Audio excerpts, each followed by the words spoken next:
तो respiratory anatomy में सबसे पहले हम स्टार्ट करेंगे एनाटॉमी ऑफ द लंग। तो स्टार्ट करते हैं हम फ्रॉम ट्रैकिया। ट्रैकिया डिवाइड करता है into right primary bronchus and into the left primary bronchus. और जिस जगह डिवाइड करता है वो है T4 वर्टिब्रा। ये एमसीक्यूज है, T4 वर्टिब्रा। ट्रैकिया डिवाइड करता है T4 वर्टिब्रा के। उसके बाद ये है हमारा राइट लंग और इस तरफ है हमारा लेफ्ट लंग। सो राइट लंग में बेसिकली 3 लोब्स होते हैं, अपर, मिडल एंड लोअर।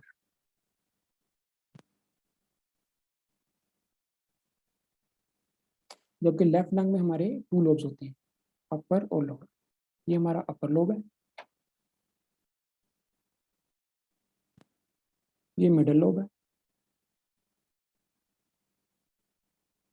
और ये लोअर लोब।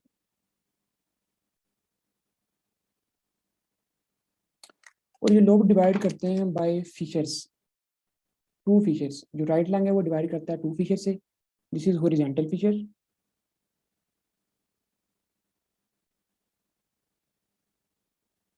और दिस इज ऑब्लिक फीचर।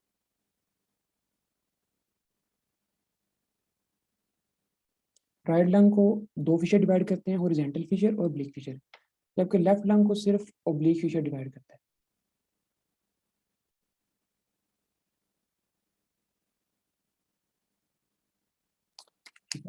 अब हम चलते हैं towards the segments of the lungs. Trachea से आए, लोब्स कर लिए, हम चलते हैं सेगमेंट्स ऑफ द लंग्स।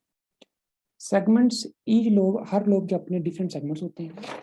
और upper lobe of the right lung has 3 segments, जबकि मिडल लोब में 2 सेगमेंट्स होते हैं और लोअर लोब में 5 सेगमेंट्स होते हैं।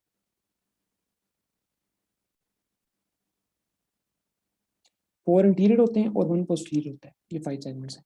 टोटल 10 सेगमेंट्स होते हैं ईच लंग्स में। और लेफ्ट लंग में भी 10 सेगमेंट्स हैं इसके। 1,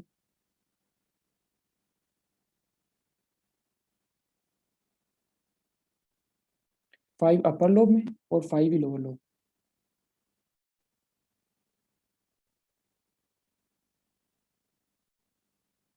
इसके भी 4 लोब एंटीरियर होते हैं और 1 लोब इसका पोस्टीरियर होता है। तो दोबारा रिपीट कर दूं, सबसे पहले हमारी ट्रैकिया। ट्रैकिया डिवाइड करती है T4 के लेवल पे into the right primary bronchus and into the left primary bronchus.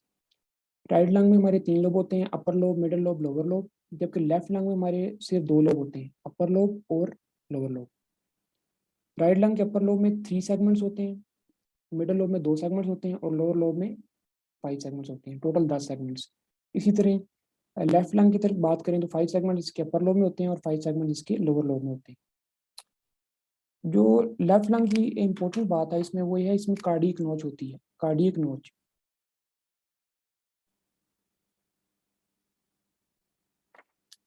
ठीक है, तो अब आगे चलते हैं हम ट्रैकियो ब्रोंकियल ट्री की तरफ।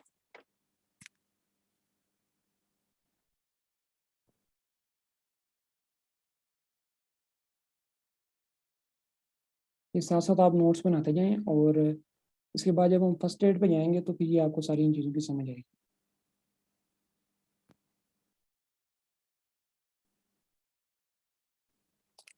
सो ट्रैकियो ब्रोंकियल ट्री भी स्टार्ट होता है from the trachea.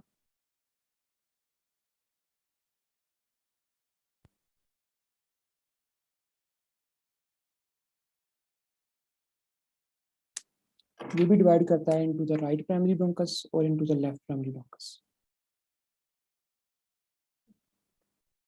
Primary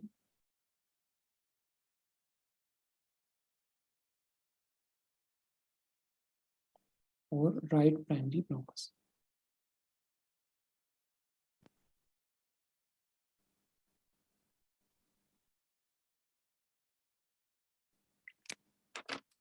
right primary ब्रोंकस डिवाइड करता है इनटू द सेकेंडरी ब्रोंकस और सेकेंडरी ब्रोंकस को हम कहते हैं लोबार ब्रोंकस।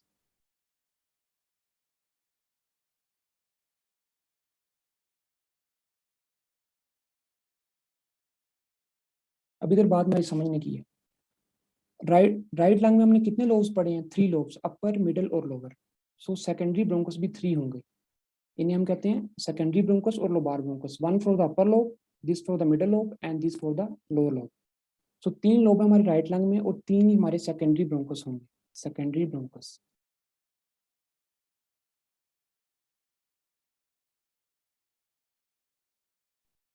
ठीक है, फिर सेकेंडरी ब्रोंकस आके डिवाइड करता है इनटू द टर्शियरी ब्रोंकस।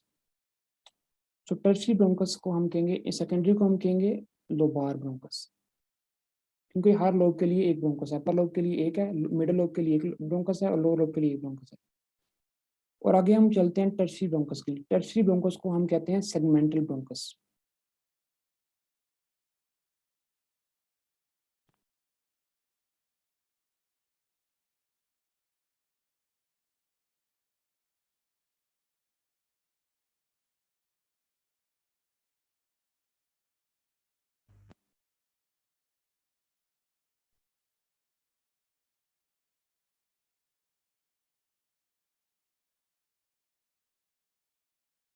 ये है हमारे टर्शियरी ब्रोंकस।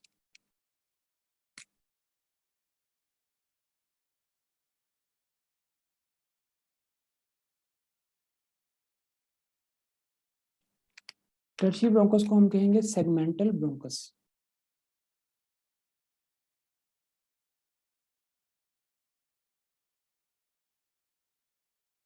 अब देखें, सेगमेंटल ब्रोंकस इन्हें क्यों कहेंगे? अपर लोब में कितने सेगमेंट्स हैं? 3 सेगमेंट्स हैं, तो 3 सेगमेंट्स के लिए 3 टर्शियरी ब्रोंकस। मिडल लोब में हमारे 2 सेगमेंट्स हमने पढ़े हैं और इसके लिए हमारे 2 टर्शियरी ब्रोंकस। और लोअर लोब में हमारे कितने हैं? 5 सेगमेंट्स हैं और इसके लिए हम 5 टर्शियरी ब्रोंकस। ठीक है, ये आप जरा दोबारा रिवाइज करते हैं। हम ट्रैकिया से स्टार्ट किया हमने। ट्रैकिया डिवाइड करता है into right primary bronchus, divide primary bronchus into left primary bronchus, and जो प्राइमरी ब्रोंकस है वो फिर डिवाइड कर जाते हैं इनटू द सेकेंडरी ब्रोंकस। और सेकेंडरी ब्रोंकस को हम लोबार ब्रोंकस भी कहते हैं, और क्योंकि हर लोब के लिए ईच ब्रोंकस होता है। और जो सेकेंडरी ब्रोंकस है वो डिवाइड करते हैं into tertiary bronchus. Tertiary bronchus में हमारे पास सेगमेंट्स होते हैं, इसको हम सेगमेंटल ब्रोंकस भी कहते हैं। अपर लोब में 3 सेगमेंट्स हैं, इसके लिए 3 हमारे टर्शियरी ब्रोंकस होंगे। मिडिल लोब में 2 सेगमेंट्स हैं और हमारे 2 टर्शियरी ब्रोंकस होंगे। और लोअर लोब में हमारे 5 टर्शियरी और सेगमेंटल ब्रोंकस होंगे। ठीक है, अब जो टर्शियरी और सेगमेंटल ब्रोंकस है ये कंटिन्यू करते हैं डिवाइड करना, ये कंटिन्यू डिवाइड करते हैं जब तक ये 1 मिलीमीटर का डायमीटर अटेन नहीं कर लेते। जैसे ये 1 मिलीमीटर का डायमीटर अटेन करते हैं हम इन्हें से कहते हैं ब्रोंकियोल। ब्रोंकस से हम इन्हें कहते हैं ब्रोंकियोल। कब कहेंगे? जब ये 1 मिलीमीटर का डायमीटर अटेन कर लेंगे। ठीक है, और ये कंटिन्यू करते हैं डिवाइड होना, ब्रोंकियोल डिवाइड होना, और आगे ये चले जाते हैं इसमें tertiary terminal bronchus.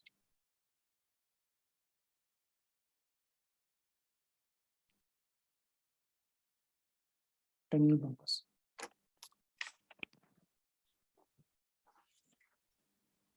So trachea से लेके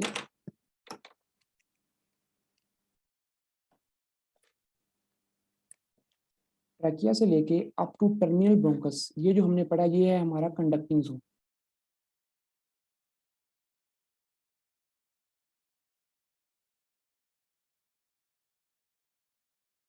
ट्रैकिया से स्टार्ट करते हैं हम अप टू टर्मिनल ब्रोंकस, ये हमारा, इसे हम कहते हैं कंडक्टिंग जोन।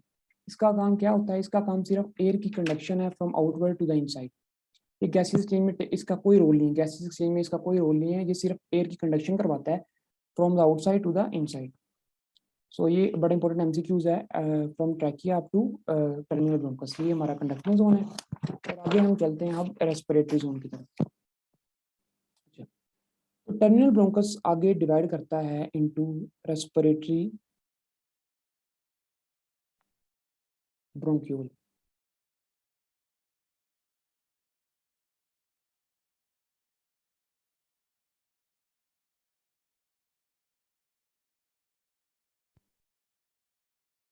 Respiratory bronchiole. ठीक है, ब्रोंक्यूल डिवाइड किया टर्मिनल ब्रोंक्यूल में, और ये टर्मिनल ब्रोंक्यूल से आगे हमारा स्टार्ट हो रहा है रेस्पिरेटरी ब्रोंक्यूल। अब रेस्पिरेटरी ब्रोंक्यूल मजीद डिवाइड करता है इनटू,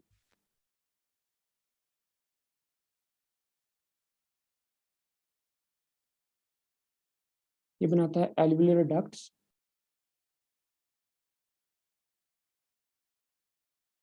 और लास्ट पे alveoli.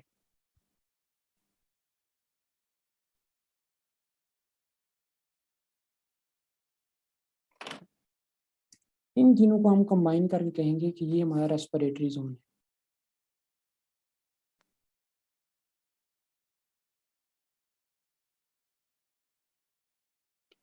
Respiratory bronchiole, alveolar ducts और एल्वियोलाई, इन तीनों को कंबाइन हम कहेंगे ये हमारा रेस्पिरेटरी जोन है। Trachea up to terminal bronchus, ये हमने पढ़ा था हमारा कंडक्टिंग जोन है, इसका काम सिर्फ एयर की कंडक्शन करवाना है। जबकि रेस्पिरेटरी ब्रोंक्यूल, एल्वियोलर डक्ट्स और एल्वियोलाई, ये हमारा रेस्पिरेटरी जोन है, ये गैसेस एक्सचेंज में इसका रोल है, ये इधर हमारी गैसेस एक्सचेंज होती है। ठीक है, अब हम नेक्स्ट करते हैं डेड स्पेस। एक कंसेप्ट है, बहुत इंपॉर्टेंट कंसेप्ट है डेड स्पेस का।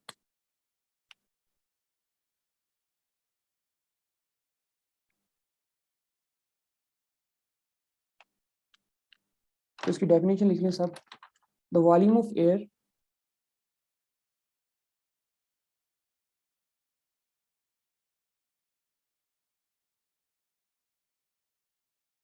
the volume of air that does not take part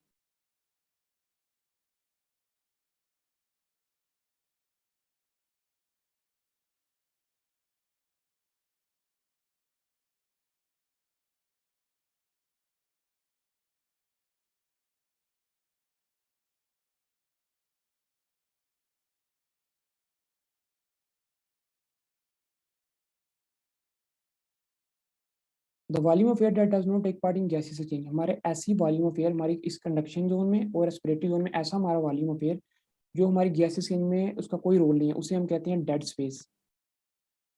normally हमारी डेड स्पेस होती है वो होती है कंडक्टिंग जोन में।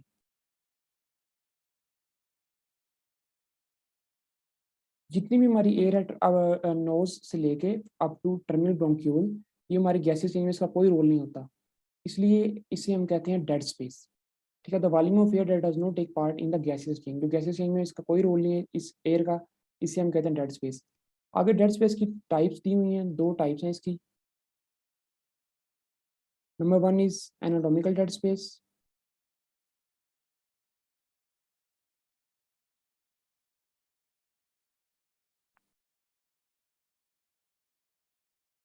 अच्छा, एनाटॉमिकल डेड स्पेस किसे कहेंगे? जो भी हमारी एयर होगी कंडक्टिंग जोन में उसे हम कहेंगे anatomical dead space. Volume of air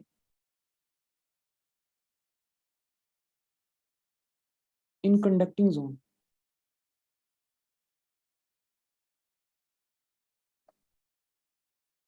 इसे हम कहेंगे एनाटॉमिकल डेड स्पेस। ठीक है, और एनाटॉमिकल डेड स्पेस हमने कैलकुलेट कैसे करनी है? तो कैलकुलेट करने का बहुत सिंपल सा तरीका है कि हम किसी भी पर्सन का वेट लेंगे इन पाउंड्स में, और देखिए फॉर एग्जांपल हमने वेट लिया इन पाउंड्स,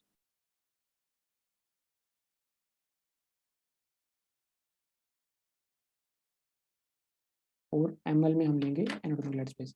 फॉर एग्जांपल किसी का वेट है 200 पाउंड, तो उसकी एनाटॉमिकल डेड स्पेस होगी 200 ml। ये इसका फार्मूला है एनाटॉमिकल डेड स्पेस कैलकुलेट करने का। आगे हम चलते हैं फिजियोलॉजिकल डेड स्पेस की तरफ।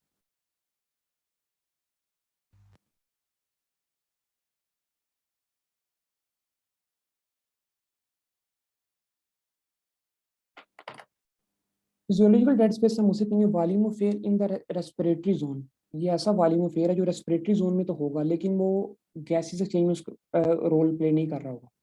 फिर नॉर्मल कंडीशन में हमारी फिजियोलॉजिकल डेड स्पेस जीरो होती है इन नॉर्मल कंडीशंस। ये सिर्फ तब होती है जब हमें कोई डिजीज हो, फॉर एग्जांपल हमें पल्मोनरी एम्बोलिज्म है और हमारी परफ्यूजन बहुत कम है टुवर्ड्स द लंग्स, तो ऐसी सूरत में हमें ये फिजियोलॉजिकल डेड स्पेस होती है। Volume of air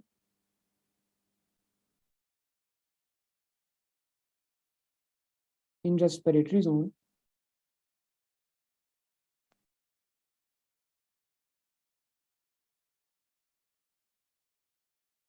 that does not take part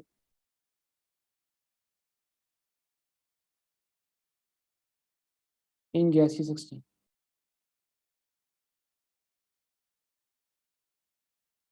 ठीक है, ये किस सूरत में होती है? ये भी लिख लें, एग्जांपल इसके लिख लें पल्मोनरी एम्बोलिज्म।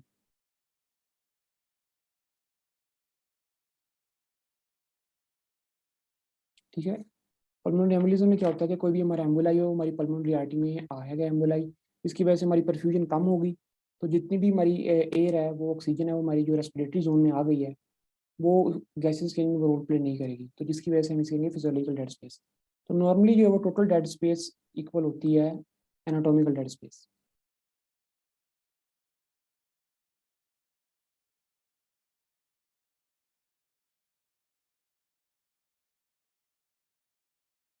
ठीक है, total dead space is equal to anatomical dead space. Physiological dead space normally हमारी जीरो होती है। ठीक है, इसको रिपीट कर लेते हैं। डेड स्पेस में हमने क्या पढ़ा? डेड स्पेस हमने ऐसे पढ़ा कि ऐसा ऐसा एयर का वॉल्यूम जो हमारी रेस्पिरेशन में और गैसेस एक्सचेंज में जो हमारा उसका कोई रोल नहीं है। तो नॉर्मली हमारा कंडक्टिंग जोन में जितनी भी हमारी एयर है वो हमारा रेस्पिरेटरी और गैसेस एक्सचेंज में उसका कोई रोल नहीं है, तो उसे हम कहेंगे dead space. Anatomical dead space जितनी भी हमारी कंडक्टिंग जोन में हमारी जो एयर है उसे हम कहेंगे एनाटॉमिकल डेड स्पेस। और फिजियोलॉजिकल डेड स्पेस में हमने ये पढ़ा कि physiological dead space normally zero होती है, नॉर्मली नहीं होती।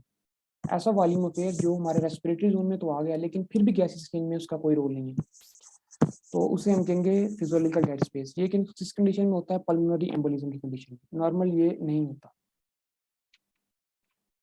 ठीक है, आगे हम बात करते हैं इस पे।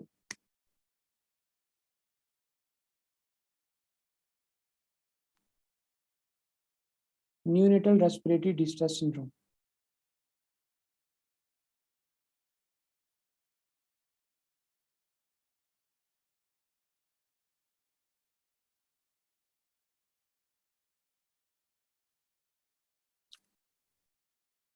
ठीक, अब ये न्यूनेटल रेस्पिरेटरी डिस्ट्रेस सिंड्रोम में होता क्या है? इसमें होता ये है कि हमारा जो सर्फेक्टेंट है ना, सर्फेक्टेंट, उसकी प्रोडक्शन कम हो जाती है।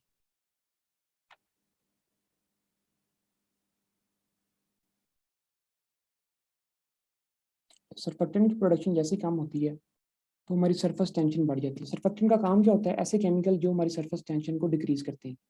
ठीक है, सर्फेक्टेंट मोस्टली लेसिथिन पे इसके अंदर दो मॉलिक्यूल्स होते हैं, लेसिथिन और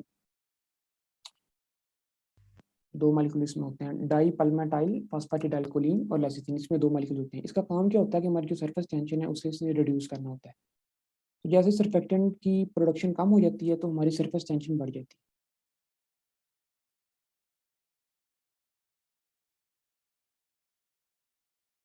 और जैसे सरफेस टेंशन बढ़ती है तो हमारे एल्यूलाई कोलैप्स कर जाते हैं।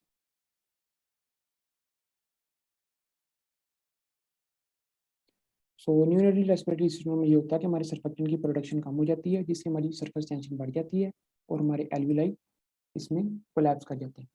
जो सर्फेक्टेंट बनता कहाँ है? सर्फेक्टेंट बनता है हमारे टाइप 2 न्यूमोसाइट्स में। टाइप 2 न्यूमोसाइट्स, ये भी एक एमसीक्यूज है, बहुत इंपॉर्टेंट एमसीक्यूज है कि सर्फेक्टेंट हमारे बनता कहाँ है? सर्फेक्टेंट बनता है हमारे टाइप 2 न्यूमोसाइट्स। और स्टार्ट कब होता है हमारा? ये 24 वीक से लेके up to 35 week of gestation.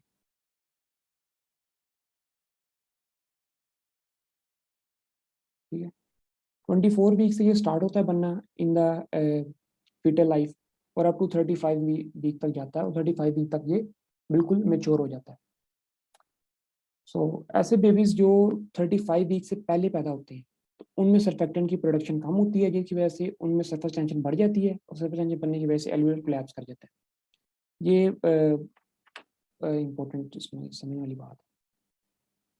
अब हम चलते हैं फर्स्ट एड की तरफ। तो फर्स्ट एड में भी ये देखें, फर्स्ट एड में स्टार्ट करते हैं रेस्पिरेटरी एनाटॉमी से। तो ये देखिए कंडक्टिंग जोन, सबसे पहले कंडक्टिंग जोन के बारे में बताया गया है कि लिखा हुआ larger airways consist of nose, pharynx, larynx. ठीक है, इसमें बताया गया कि नोज, फेरेंक्स और लेरेंक्स ये हमारी अपर रेस्पिरेटरी ट्रैक्ट का पार्ट है। Nose, pharynx and larynx upper respiratory tract, और आगे ट्रैकिया से लेके ये हमारा यहाँ से लोअर रेस्पिरेटरी ट्रैक्ट शुरू हो जाता है।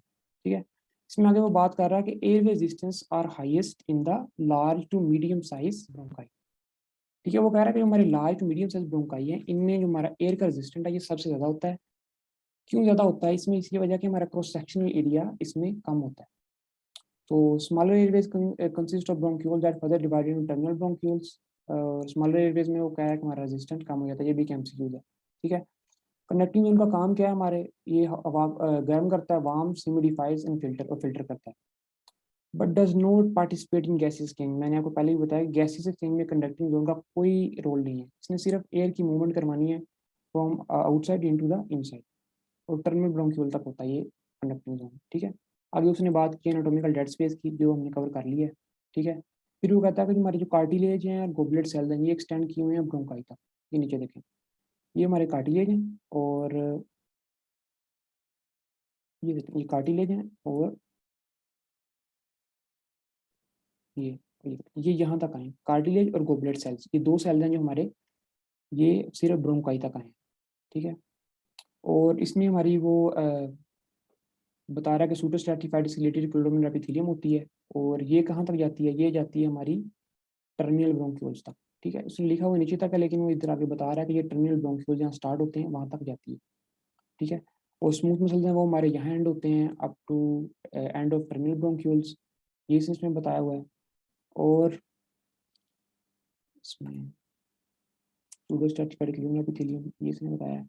फिर वो बताया कि स्मूथ मसल जो हमारे वो टर्मिनल ब्रोंक्यूल्स तक जाते हैं, जो मैंने आपको पहले बता दिया कि जो सूडो स्ट्रैटिफाइड एपिथेलियम है वो यहाँ तक जाती है टर्मिनल ब्रोंक्यूल्स के स्टार्ट तक, और ये जो कार्टिलेज हैं और गोबलेट सेल्स हैं वो ब्रोंकाई में रहते हैं, वो ब्रोंक्यूल्स में नहीं जाते, और जो स्मूथ मसल्स हैं वो हमारे टर्मिनल ब्रोंक्यूल्स के एंड तक जाते हैं। ठीक है, आगे वो बता रहा है कि lung parenchymal system respiratory bronchiole alveolar ducts alveoli, ठीक है, पार्टिसिपेटिंग गैसेज होती हैं, और बस ये बात बताइए, ये हमने कवर कर ली है। ठीक है, हमने कंडक्टिव जोन के बारे में पढ़ लिया सारा, और रेस्पिरेटरी जोन के बारे में पढ़ लिया। ठीक है, आगे चलते हैं हम लंग एनाटमी की तरफ। अब इधर वो भी बता रहा है बातें कि लंग एनाटमी बता रहा है कि 3 लोब्स होते हैं। ठीक है, राइट लंग में लेफ्ट लंग में 2 लोब्स होते हैं। ठीक है, और जहाँ हमने उधर पढ़ा कार्डिक नोज, ये उसे लिंगुला कह रहा है कार्डिक नोज को, और इसमें बता रहा है कि इसने ये चीज़ इंपॉर्टेंट इसने बताई हुई है कि relation to pulmonary artery to each hilum. अब इसमें ये बता रहा है कि ये देखिए ये हमारा राइट हार्ट है, राइट हार्ट से हमारा पल्मोनरी ट्रंक निकलता है, पल्मोनरी ट्रंक हमारा डिवाइड करता है into right pulmonary artery and into the left pulmonary artery. वो ये बता रहा है कि ये जो हमारी जो राइट पल्मोनरी आर्टरी है, ये जो है राइट पल्मोनरी आर्टरी, ये इसके राइट ब्रोंकस के एंटीरियर गुजर रही है। ये उसने रेल्स एमनी बता दिया, राइट के एंटीरियर गुजरती है, और जबकि लेफ्ट है वो जो लेफ्ट ब्रोंकस के सुपीरियर गुजर रही है। तो ये आप रेल से याद रख सकते हैं, राइट एंटीरियर और लेफ्ट जो है वो सुपीरियर गुजर रही है इसके। ठीक है, और करीना का बताया उसने, राइट ब्रोंकस और लेफ्ट ब्रोंकस में जो एंगल होता है उसे हम कहते हैं करीना। और उसके बाद उसने आगे बताया इसमें एक सेकंड, उसके बाद इसने आगे इसमें बताया है, हाँ राइट लंग के बारे में बताया कि जब भी हम कोई भी चीज़ एनगल्फ कर जाते हैं, फॉर एग्जांपल कोई छोटा बच्चा उसने कोई सिक्का खा लिया, कोई भी चीज़ एनगल्फ हो जाती है, ट्रैकिया में चली जाती है, तो वो मोस्ट इंपॉर्टेंटली वो राइट लंग में जाती है। क्यों जाती है? क्योंकि राइट लंग में right lung more parallel to होता है ट्रैकिया, जबकि लेफ्ट लंग में वो चीज़ नहीं जाती।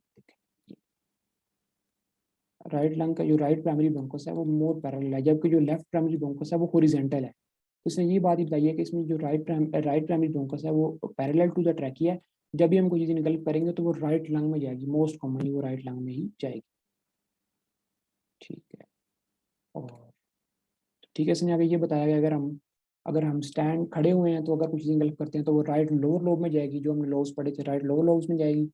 और अगर हम वो कह रहा है कि अगर हम लेटे हुए हैं एक साइड पे तो वो अपर लोब में भी जा सकती है, और जबकि अगर हम स्पाइन पोजीशन में लेटे हुए हैं तो हमारी जाएगी लोअर लोब में, लेकिन उसके अपर सेगमेंट में, हमने सेगमेंट्स पढ़े थे ना उसमें, उसके अपर सेगमेंट्स में जाएगी। ठीक है, ये हमारी लंग एनाटमी जैसे इसने कवर कर दी। और उसके बाद चलते हैं, ये इसने पढ़ाया न्यूनेटल रेस्पिरेटरी डिस्ट्रेस सिंड्रोम।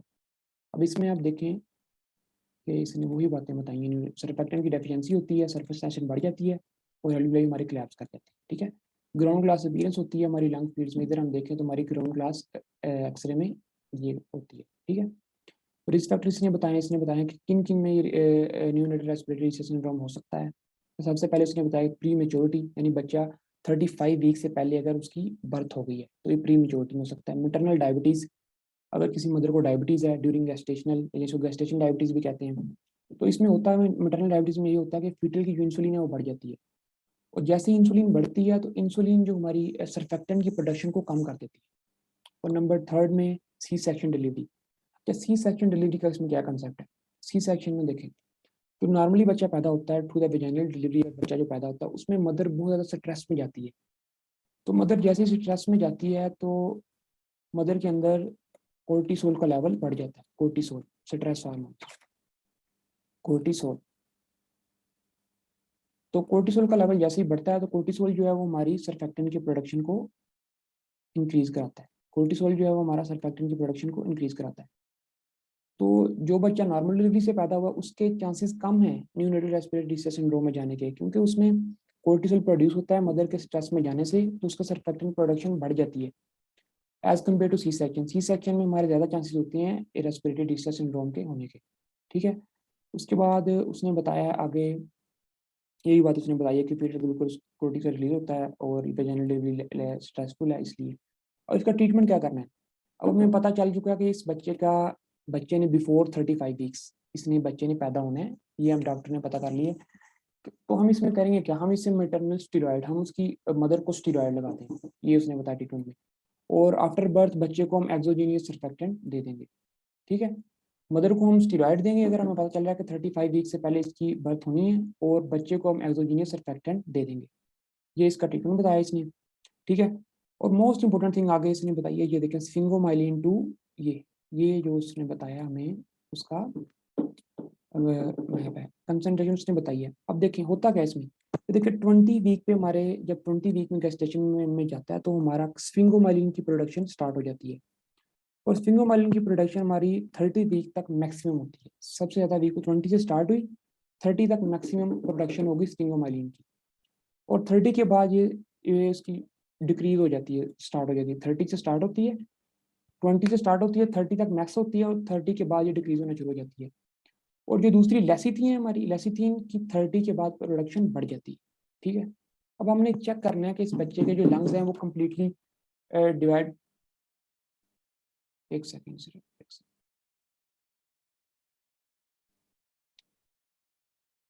देखें, अब देखें इसमें ये है कि लेसिथिन की प्रोडक्शन है वो हमने हमारी 30 वीक के बाद हमारी बढ़ जाती है। अब हमने ये देखना है एम्नियोटिक फ्लूइड से, हमने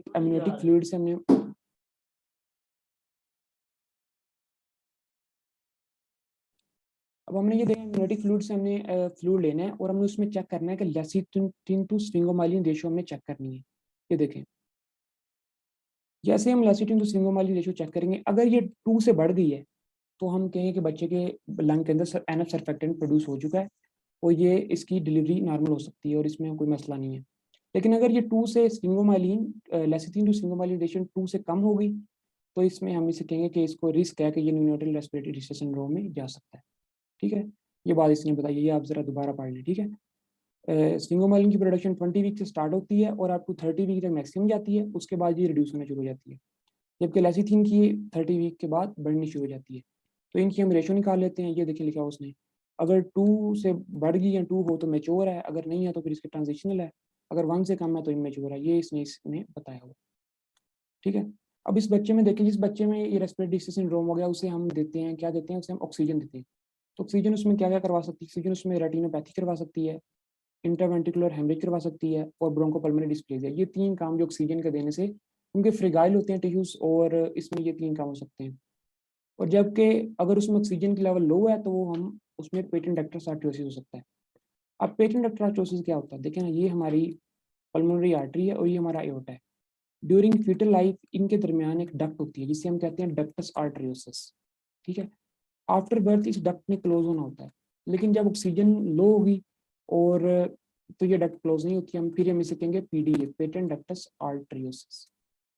ठीक है। तो ये हमारी आज का हमने कवर कर लिया न्यूरोनल रेस्पिरेटरी सिंड्रोम, और इसमें हमने रेस्पिरेटरी ट्री में ये कंडक्टिंग जोन और रेस्पिरेटरी जोन कवर कर लिया, और उसके अलावा लंग एनाटमी कवर कर लिया है। तो ये हमारा आज का लेक्चर है। तो कल से हम इंशाल्लाह इसकी स्टार्ट करेंगे, जैसे डायफ्राम स्ट्रक्चर से स्टार्ट करेंगे और फिर हम आगे इसकी फिजियोलॉजी स्टार्ट करेंगे कल से।